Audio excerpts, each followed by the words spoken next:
Hello everybody. Today we are going to be having a look at what happens to the particles in a solid when we mix that solid with another solid. We are then also going to be looking at whether we can separate solids after they have been mixed. In this first cup we are going to be mixing some salt and some sand.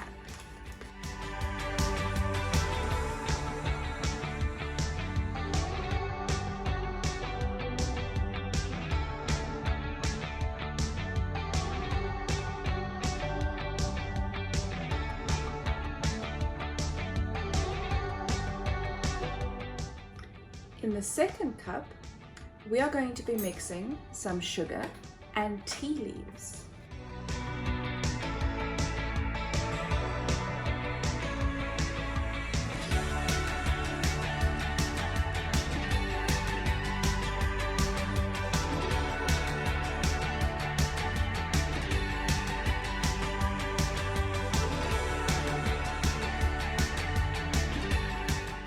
And in this third cup, we are going to be mixing different coins.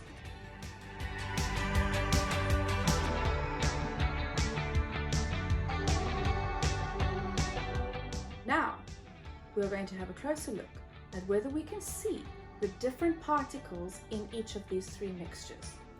The mixture of the sand and the salt have blended quite well, but if you have a look in the glass, you can actually still see some of the salt amongst the sand. In the mixture of the sugar and the tea leaves, you can see that you can clearly identify the two different particles of the two different solids. In the mixture of the different coins, once again you can see clearly the different particles of the different solids. So here we have our three different mixtures of solid particles. In order to separate them, we would have to do different techniques.